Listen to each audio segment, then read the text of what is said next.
Hey everyone, welcome to another episode of the Adeptus Ridiculous. I'm DK, and I'm slowly learning more about Warhammer from my good friend Bricky. Bricky, you did it. I did it. We did it. You said the other thing last episode. We're like, when are you gonna not know nothing about Warhammer anymore? That's double negative. But when are you gonna finally not say that? Like, you did it. It's finally happened because I am slowly learning. Like the last episode, like there was when you started talking about the orcs and how they got their psyker stuff, I was like, dude, pieces, they're fitting. They're coming together. It's all coming together. This is character development. Yes, there's an arc. This is great. But tell the people a little bit about yourself, Bricky, because this is going on your YouTube channel today, right? Yes. So this is episode 3 of the Adeptus Ridiculous podcast. Episode 1 and 2 are located at Quiet Shy's channel on YouTube as well. I will leave a link in the description. And they're also going on our new YouTube channel on Adeptus Ridiculous. Just Adeptus Ridiculous on YouTube. That's a mouthful. Oh my God. Adeptus Ridiculous is as ridiculous as a name as it sounds. Oh, but that is also another YouTube channel, and all the episodes will be going on there as well as the various podcast sites. So this is the last one that is going to be going on our associated channel. So if you want to see episodes 4 through God knows what, it'll all be on their areas. So check the description for all that kind of stuff. But besides that, yes, I am Bricky.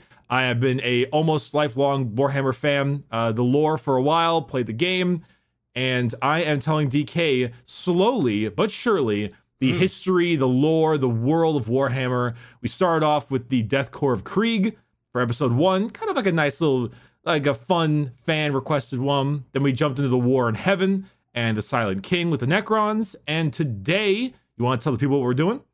We're doing the Eldar. And I'm really excited about it because everybody always talks about the Eldar. They always talk about how the Eldar murder-fucked Slaanesh into existence. And then whenever I talk to, like, if there's a somewhat lore expert in the room, like Luton, he's like, no, that's kind of an exaggeration. They didn't really murder-fuck a god into existence. So I'm ready for the record to be put straight and to learn all this stuff. But before you get too much into detail, we do have a Patreon that you guys should check out, patreon.com/AdeptusRidiculous. If you like the podcast, if you want to support the podcast, we hit our first stretch goal of $100 to cover all of the podcast and website hosting. Next goal is a stretch goal of 1,000, and then we'll be able to do weekly episodes. So check it out, patreon.com/AdeptusRidiculous. Bricky, Eldar, let's go. Oh, in a second, I do want to say it's 1,000 that we're doing for the weekly episodes. So if they want to see weekly episodes, hitting that 1,000 point. And you know what's even better? Is the money is split between the 3 of us. So if you're like, that shy person, don't really like him, but that DK person, that guy's a champ. Like, hey, it still works. I don't know who's going to say that, dude. I really don't know who's going to say, hate that shy, but boy, I really love DK. Hey, there's got to be someone. Sure, there's that one guy out there, and his name is Bricky. So, moving... Aww, jeez, the warm fuzzies. You know, you actually got me a little bit worried now, because you say warm fuzzies, but me saying that means I shit on Shy. But you actually got me worried now, because you said that Luton's like, they didn't really murder fuck a god into existence, and I was about to say, oh, I gotta change my notes. I guess they didn't.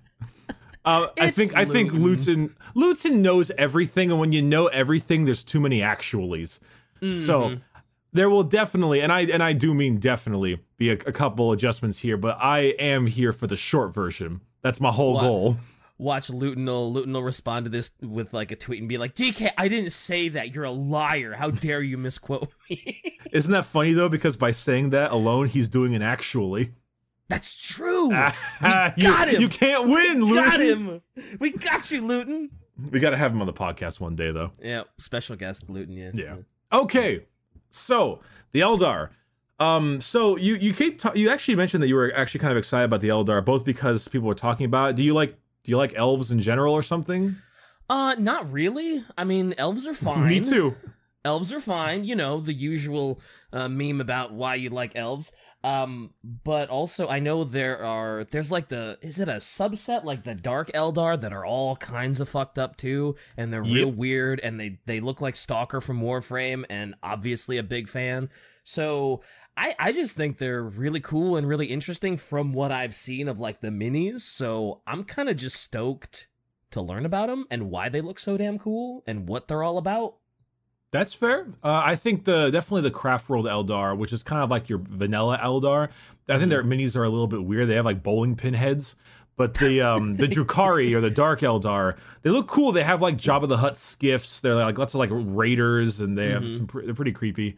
Anyway, yes. So the Eldar, also known as the Eldari, spelt stupidly weird, Aeldari, Eldari. Oh, that is weird. That's fucking very weird. The fucking Brits, I swear to God, they put A's and U's and everything. Luton cannot win this episode, dude. Gray is spelled with an A, you idiots. A. Oh God. So the Fall of the Eldari is a big part of the Warhammer lore, right? So if you had to go with the three biggest events in history, we already did the War in Heaven. The Horus Heresy was the bigger one, or another big one, and then the Fall of the Eldar. And I think they would go in the order of Heaven, Eldar, and then Horus. The Fall of the Eldar is a pretty big deal. And it's generally referred to as the Fall of the Eldar, as opposed to just learning about the Eldar in their own right. So, as you may remember from our last episode, we talked about the War in Heaven, and how the old ones were like kind of pushing races, giving them a little bit of love. And I was thinking of a different kind of metaphor for that.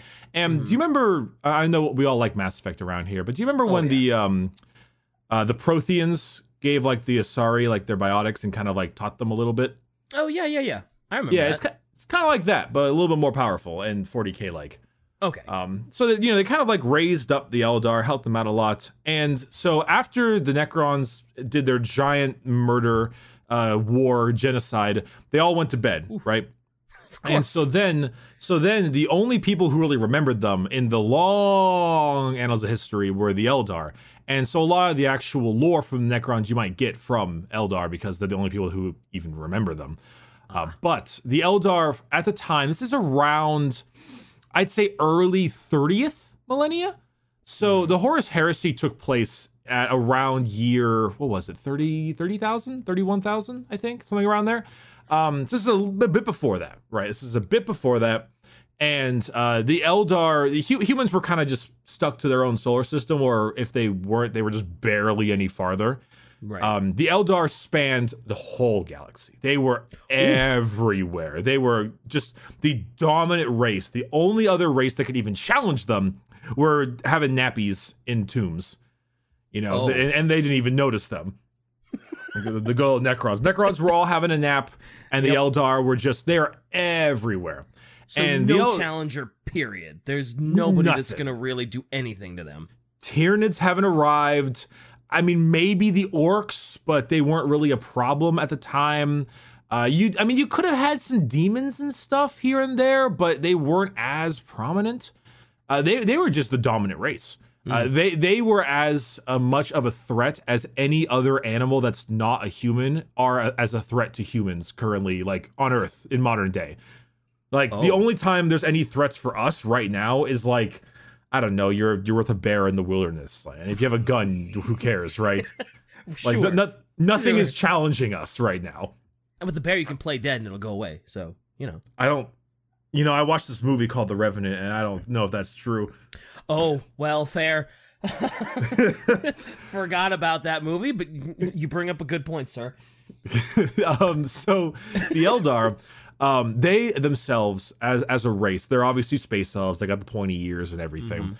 And they were master tier psychers. They were insanely, and then the entire race was basically all psychers to an extent.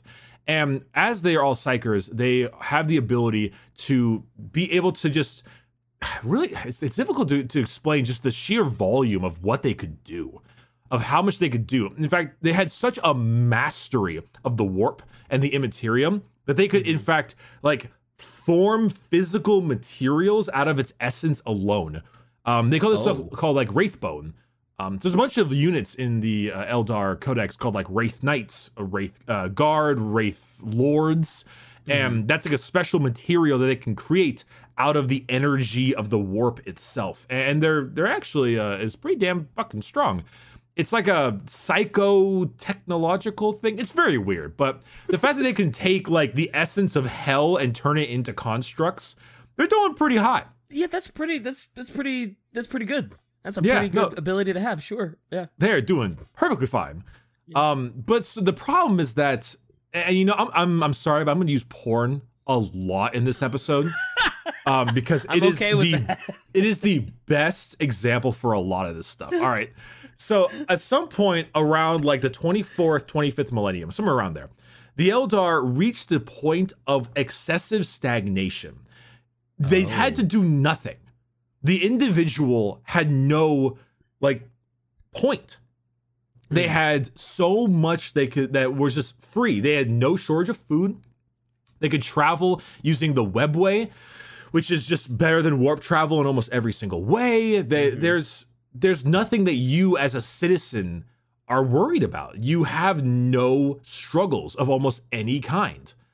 And so I said porn because it reminds me of the concept where like 20 years ago, you had your good old man-woman stuff, right? You had more bushes than Vietnam War down there. Like it was just good old 80s stuff. And you know, as time went on, it got a little bit different, and then Japan got involved. and then Japan got involved. And they made it animated, and they added other things. And now, if you wanted to look up a werewolf girl with a dick, you can find it. It's there. Oh yeah, right? Easily. You say that, and I'm just like, yeah, that sounds like something on the internet. Sure, it doesn't even surprise me. It's not even flabbergasted. That's just that's not even the weirdest thing you'd find. By far not.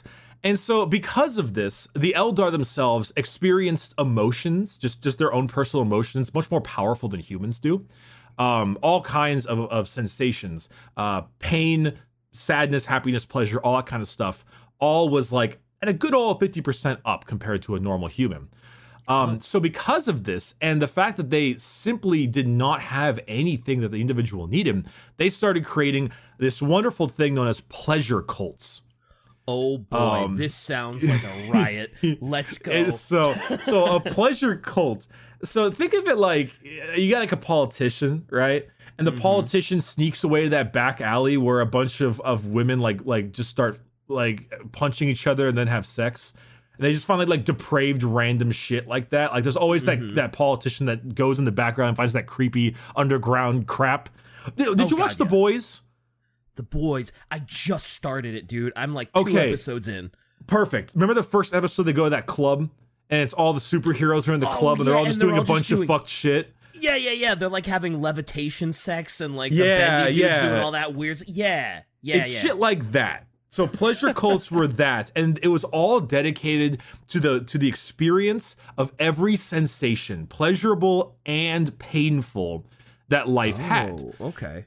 And so this kind of like started to really move its way up. And as the politicians got into it and as regular people got into it, they started like having their pursuits go a little bit crazy and more extreme and more depraved. Eventually, like legitimate murder and torture became just as bit of an art form as painting, as music. It was as normal. That's wild. It's insane that they would get, you can get to that idea, but you can kind of understand the concept that like, once it's so, you as a person is so stagnant, you have nothing to do and you have no purpose. Pursuing this stuff isn't that surprising. And to the point where you could go and you could see a show, and that show was the actual like torture and maiming of other people. And these were like volunteers because they wanted to experience pain because it was like a form of sensation. And the Eldar, they lived like almost immortal. They lived well, unless you were on stage, but they lived for God knows how long. Yeah, they never suffered from like Alzheimer's type stuff. They never got senile. They didn't have disease. Their psychic powers, you know, they were just so insanely powerful, and they lived so long that they were able to develop even more crazy ways of torturing and killing people. God. And they were able to do it at rates just never before seen. Sooner or later, eventually, with the government taking part in it, it became this point of like Jack the Ripper type stuff, like on a street corner, you'd find people like murder fucking, like you find just on the streets, just happening.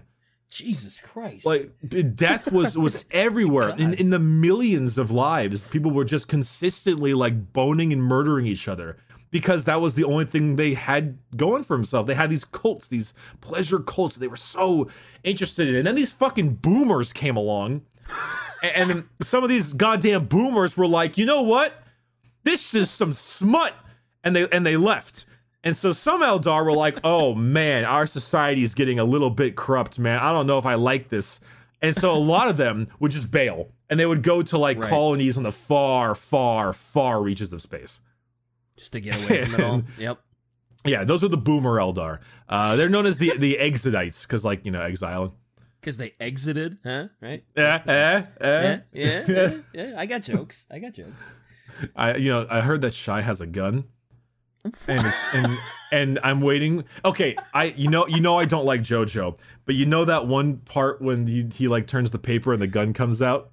Yeah, I'm expecting a gun to come out of my screen to blast me. So continuing. So as we continue and as it goes on, and actually this is the part that I mentioned with the porn stuff.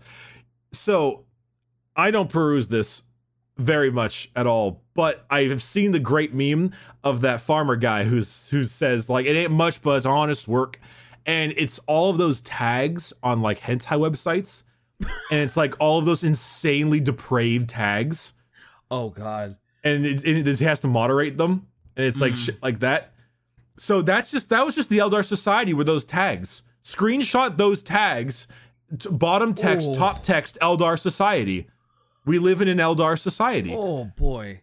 I mean, I guess when you open those floodgates and you're so stagnant and you're looking for like any sensational high, it's gonna get out of control and it's gonna get crazy. And I guess this is like the epitome of shit just got wild. It's ironically, and people always forget this, that 40k is a satire. It is a satire of many things. And the Eldar is a satire on what happens when we reach to just an insane degree of, I think the word is hedonism or whatever it is, but just, you know, constantly pursuing your own personal pleasures and the dangers that can come with. Sure.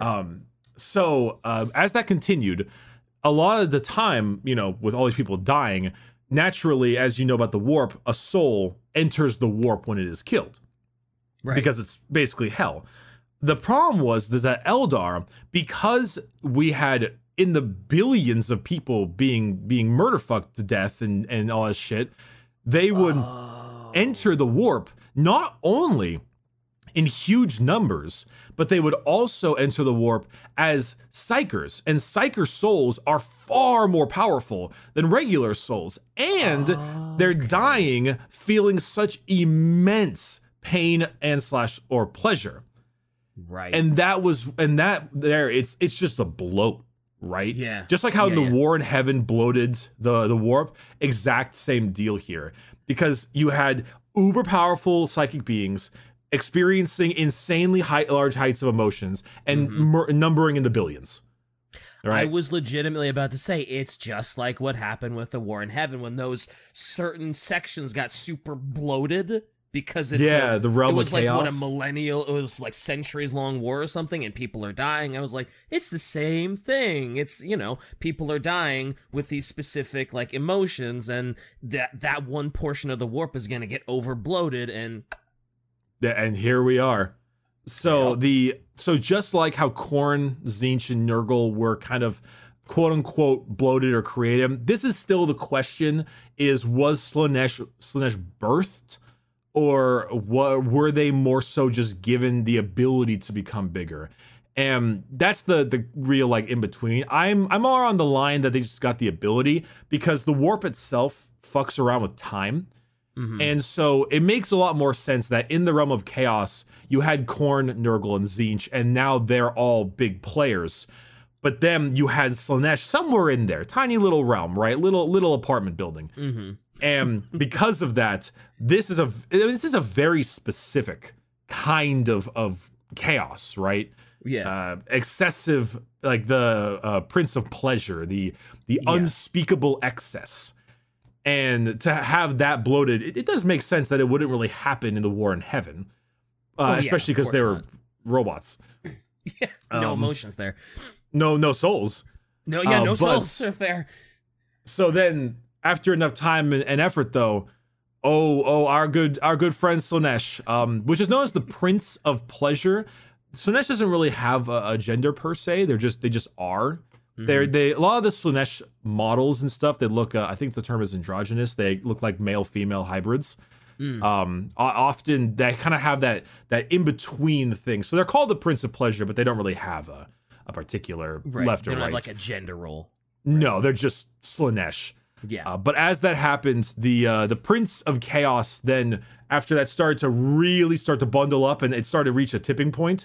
A bunch of Eldar were like, shit's getting fucked. There's a bunch of warp storms going on right now because of all of us dying. We're blowing up. The hell itself is starting to screech out and cause problems. This was an issue, and so a whole bunch of Eldar evacuated on these gigantic continent-sized starships known as craft worlds. And that is where craft world Eldar come from. Oh, I see. I didn't know what a craft world was. I thought that was just like what they called their home planet or something. I thought it's not even whatever a planet. The Eldar's planet was, that was the craft world. I didn't realize that was a continent-sized ship that they were escaping on. Yeah, imagine like the flotilla in Mass Effect with the with the Quarians. So they left on these these giant starships. And I think they were created out of that Wraithbone type construct, or at least something similar to it. That's why makes sense, they're crafted worlds, craft worlds. So because they all started running out there, because they're like, oh man, oh no, we're reaching a breaking point. Oh, we're getting too proud. We fucked up. And so they start to bail. And at that point, good old Slaanesh just kablamo just came right into existence. Referred to, I believe, well, they have lots of names. They have the Great Enemy, She Who Thirsts. But the main thing was that Slaanesh took its like first breath was the concept. And that breath just inhaled all of the Eldar souls. The Slaanesh just arrived and was just like... Jesus Christ. It was... Oh my god, it was insane. The death toll was like in the trillions. It is... So Slaanesh just showed up, inhaled, all Eldar in that area are dead. Every Eldar's dead. They inhaled so goddamn hard. Did we talk about the Eye of Terror? I don't think we did. Okay, so... I like to... okay, so let me make... It's like... okay, I'm gonna use a Minecraft example here. Oh boy. Did you play much Minecraft, DK? Not really. This is going to be really good. Do it anyway, for the people. Okay, so you know what the Nether is, though, right? Nope. It's like the hell, with like all the lava and shit. Sure. Okay, there's a thing called the Nether. It's like hell. It's like lava and crap. You can make portals into said Nether. Okay. I always refer to the Nether, the hell in Minecraft, very similarly to the warp in Warhammer, because it's a smaller field. So if you made a portal into the Nether and you walked a certain distance, maybe 10 paces, it was actually like 100 paces in the real world. So if you were to make another portal 10 paces away, you're actually way farther away when you come out of it. Sure. So because of that, in particular, there is no in-between, right? You have to portal into the Nether, portal out. And that's kind of how warp travel works with the Imperium. You go into the warp, and then you travel a shorter pace than it actually would require, and then you come out in order to do interstellar travel. Gotcha. The Eye of Terror is like somebody took a big knife and shanked the fabric of reality. And so when Slaanesh was birthed, there's now a giant crack rift in the real world that allows the other world to spill out of it. So someone cracked the dimensions in two. There's like a zipper that's been undone. Yeah. And so now, because when she birthed, now instead of just the real world and the warp, we have the real world, the warp, and we've got this tiny little hole that's connecting the two of them in real space. And demons are just like, whoa, we're out, boys, I'm free. They open the prison cell, and now they're all out, and oh boy, that the Eye of Terror has arrived. And so Slaanesh basically just immediately bodied about like trillions of Eldar. And the only people that lived were a couple. Pretty much all of the ones that were psychers and stuff, because the warp, big psyker thing. Sure. They had their souls just immediately ripped from their bodies and permanently stuck in the warp to be like tortured and murdered forever. Because yummy. Yum. They must love that. Yeah, they were. It's heaven actually for them. Well, sort of. Not quite. It's a little rough. Oh no. Depends on the people. But many of the people who fled the Exodite, the Boomer Eldar, they also had their souls sucked from them. The people in the craft worlds, a couple of them also had it. The only people that lived were people who found this thing called like a soul stone. And these soul stones are like this nice little relic type deal that you can hold on your body to stop Slaanesh from eating your soul. Because right, because if you just like live just as a normal ass Eldar, Slaanesh is like coming for you. It's like Michael Myers. It's always behind you, forever. You have an anti-sea bear circle, okay, for your entire life. You have to carry that sea bear circle, so you don't get like your soul ripped from your body. So it's just this never-ending like looming hand over your head. It's just like, come on. Drop the stone, lose the stone. Make the stone. You don't actually have to have it on your person. There's another way to do it. I'm not quite sure how that's done. You don't have to have like on you. It's not like you drop your marble and you're like, oh no, you die. He's dead. He dropped his marble. he dropped it. Got him. No, but it's there's a whole thing to that. I'm not too familiar with the soul stone, dude. I'd meld that shit onto my chest. I get it tattooed. Yeah, I'd have a little soul, a little marble on my arm, and it says "Mom." It's perfect. Mom's protecting me from Slaanesh. Mom protects me from your foul thoughtery, Slaanesh. The only other people that lived were a couple people who were chilling in the Webway.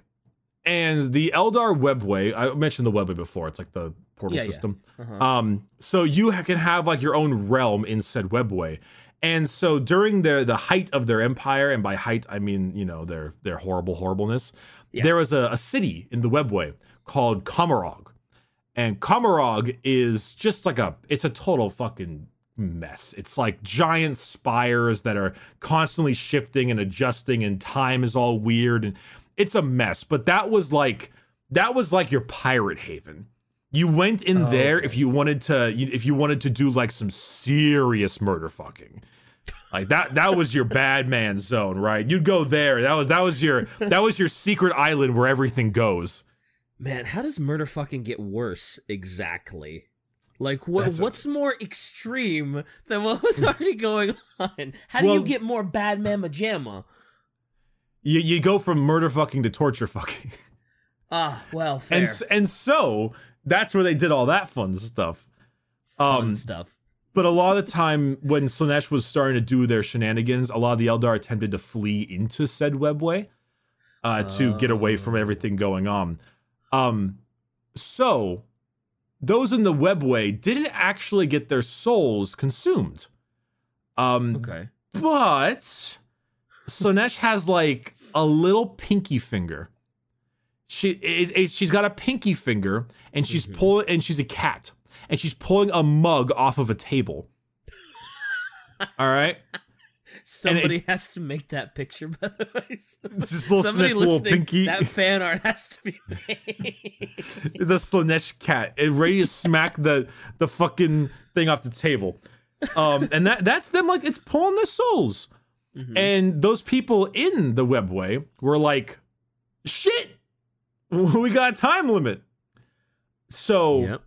I'm gonna ask you, what do you think they did to stave off Slaanesh? Can I answer before you potentially give me the choices? Can I take a wild I wasn't guess? even gonna give any choices. Just go to town.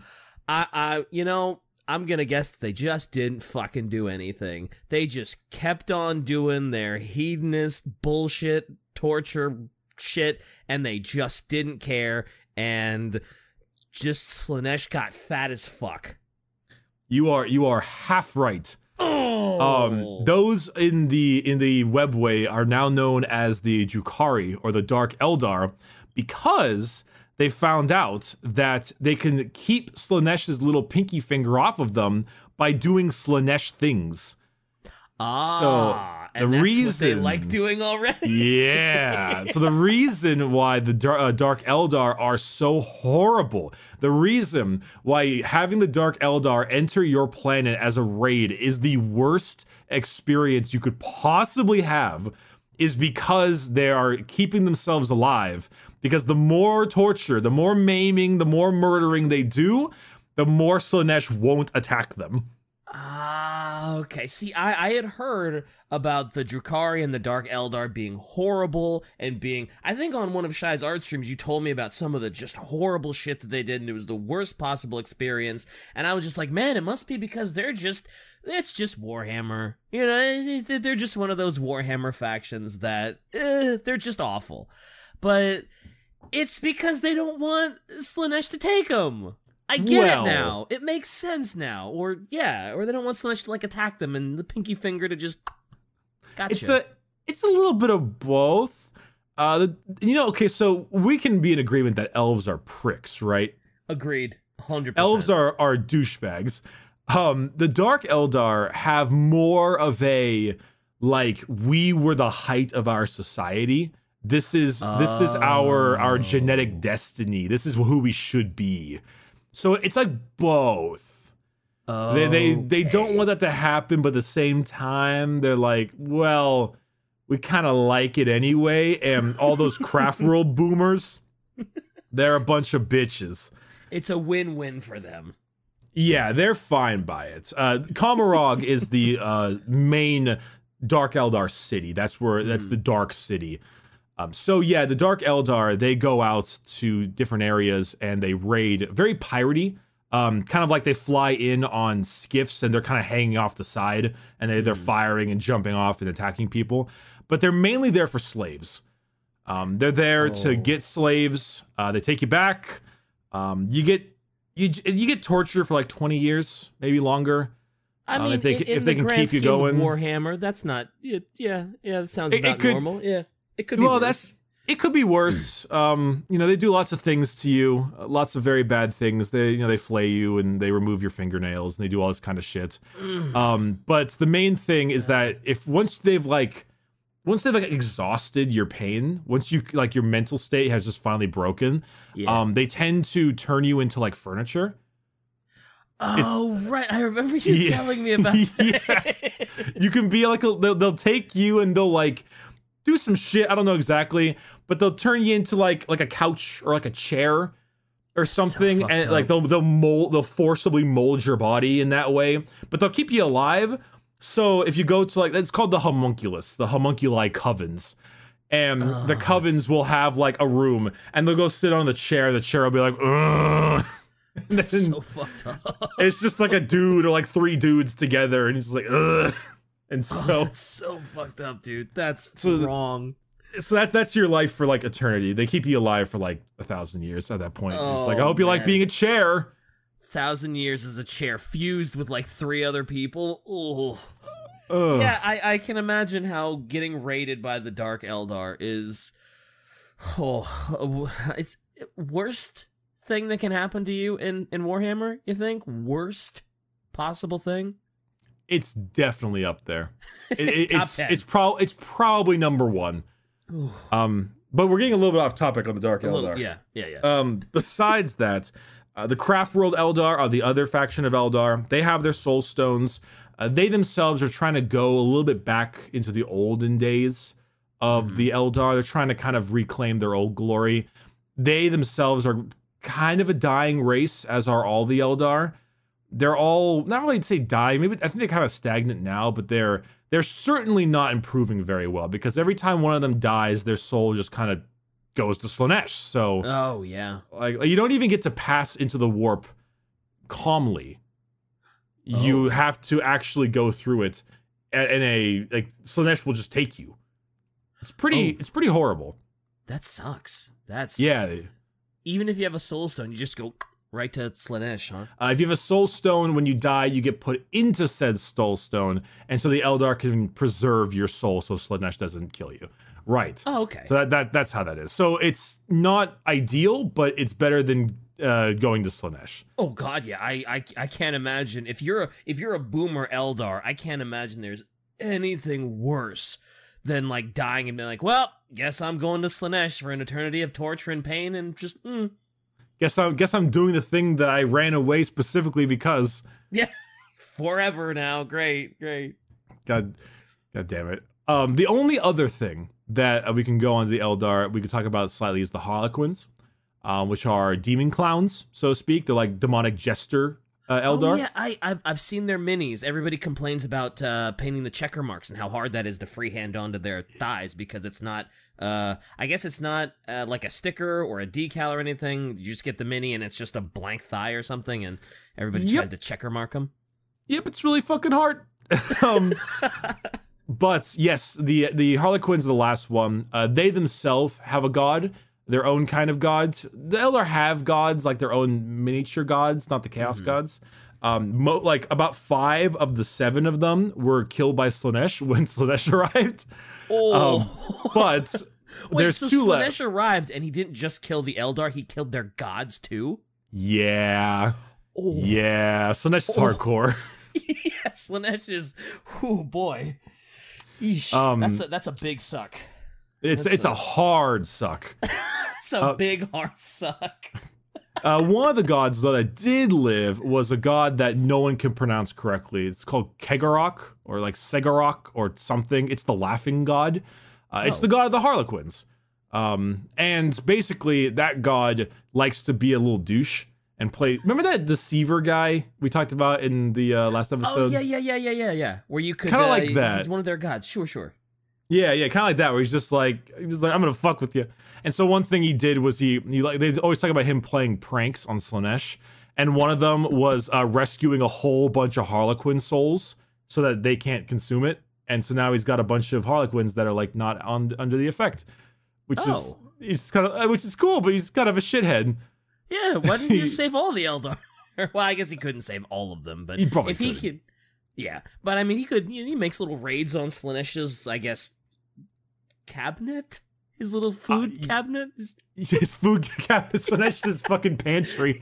Yeah, exactly. Slaanesh pantry of Eldar souls. He's like, boop, stole a cookie from the cookie jar, right? Fucking Slaanesh is pushing the mug down, and in the background you've got Kegarok like in the pantry reaching into the cookie jar with like a fucking Bazinga grin. Yes. God damn it. This should be some Adeptus Ridiculous merch. Oh, it's a good idea. I like that. The Kegarok cookie jar. Yeah. But the Harlequins themselves, they're kind of weird. They have like a demon jester vibe. When they fight, it's almost like a dance. They're constantly like twirling and spinning, and that's why they actually do the checkerboard patterns, because they move so quickly. It makes it really hard for people to fight them because they can't see them. Because of like the checkerboard look, and they're constantly moving so fast. It's like blurred and blinding. Right. It's kind of cool. They have clown masks on as well. They always wear like creepy metal and gold masks that have like big smiling grins on them. The Harlequins are actually pretty awesome. They only have like 8 models on the tabletop though, which is a little unfortunate. But they're super weird and finicky. So they're like the Cirque du Soleil of Warhammer. That's not a terrible description, no, but a little more demonic, a little more, Well, a little more murdery. The Warhammer part brings in the demonic, murdery kill vibe, and yeah. Yes, absolutely. The Warhammer Cirque du Soleil, but without the fun family feeling. So, all in all, murder fucked into existence, I'd say is a great, like, one word explanation, because that pretty much is what happened. Yeah. Yeah, that sounds like exactly what happened, yeah. So now you have a giant fucking zipper in real space that they've created that's causing problems. The Eldar are not extinct, but they are certainly very low population. They're one of the smallest races population-wise in the galaxy. Oh, wow. I think they actually are the smallest. I don't know if Tau is less, because Tau's generally new, but yeah, they're pretty small. Like, that's the odd part, is if the Imperium wanted to, if they legitimately wanted to wipe out all of the Dark Eldar, go into the Webway, go to Komarog, and kill them all, they absolutely could. The problem is that you spend that much like resources, that much stuff on dealing with the Dark Eldar, you're opening yourself up for the Orcs, the Tyranids, Chaos, etc. Yep. So I'm curious if the Eldar had never gotten into like this murder fuck phase where they were just so stagnant and they just felt the need to do all this crazy shit and kill themselves, and they had never birthed Slaanesh, would they be like a really prominent like thing? Would they be like the biggest thing in Warhammer? Like the biggest faction if they hadn't murder fuck Slaanesh into existence and they were just happy being the peak? Well, it does depend, because the population of Tyranids and Orcs are immense, right? It depends on if you're referring to like the largest power or largest in terms of actual population size. Because the Orcs, I think, have the highest population in the galaxy. Well, but they keep murdering each other, so it doesn't really, you can't really tell. But the Eldar themselves, they might be, but you do have to wonder, like, would they have reawakened the Necrons faster? And would that have caused them a bigger problem? Right, The Tyranids have caused issues, because the Tyranids are actually a real pain for the Eldar, because all the Tyranids have the hive mind, which is part of the warp.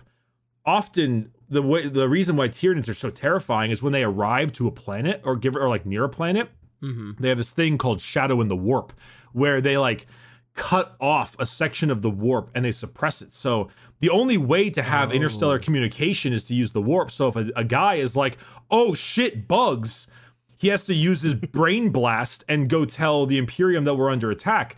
But the Tyranids they suppress it. They cut it all off. And it makes it very rough. So if you have Eldar and they're like all psychers, and well, the Drukhari aren't really, but like the regular Eldar are like all psychers, then that's a problem. That's a huge problem. Yeah, it's a big problem for a psyker. Yeah. But yeah, I was just curious because it's seems like the Eldar is like their motto is just self-inflicted wound. Like they did it to themselves. They they got stagnant, they murder fucked, and then Big Slaanesh came, did the big suck. Yep.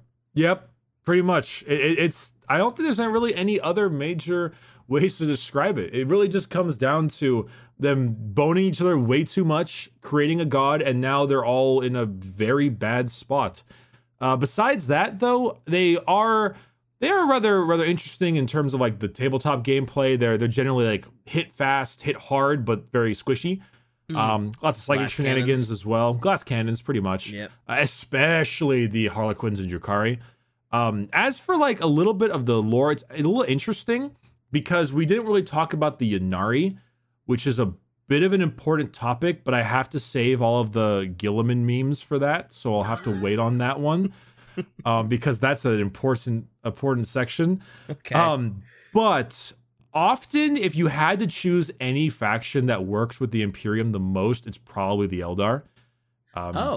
Even though, yes, the Imperium hates aliens. They absolutely despise them, but often they're more on the all right, listen, we both hate chaos. Chaos is terrifying. Let's get rid of chaos together. Or, oh God, here come the Tyranids, bug boys. Mostly it's self-preservation. Right. But they may not like them, but they need them to survive. And yeah, and like not until recently have they been working a lot more together, and that's with the Gilliman thing. Gotcha. But yeah, Eldar, they're weird. If they had just been content in their stagnation, none of this would have happened. But who's content with stagnation, right? Everybody's always, you know, if it's a commentary or a parody on like you said on us, it's like, you know, you're always reaching for that next high. You're never happy at your current plateau. You're always, you know, once those floodgates open. It really is. And also particularly when it comes down to well, if they just didn't do this. Well, if the Emperor was a better dad, you know, if the Emperor was a better dad, we would have also not had Chaos Space Marines. But alas, he was a shitty dad. Yeah, well, we'll get to that one probably not next episode. Next episode, I bet we're going to be talking about the Emperor's Holy Crusade, which is a little bit too much like 1940s Germany Blitzkrieg. We talk about the Emperor a lot. The Emperor is not a nice guy. He might have like the best intentions, but he normally has like the best intentions by force kind of way. Oh, you know what they say, the path to hell is paved with good intentions. Well, he's certainly not enjoying himself right now. He's a corpse emperor now, so I mean, you know. Dude, he's chafing so fucking hard.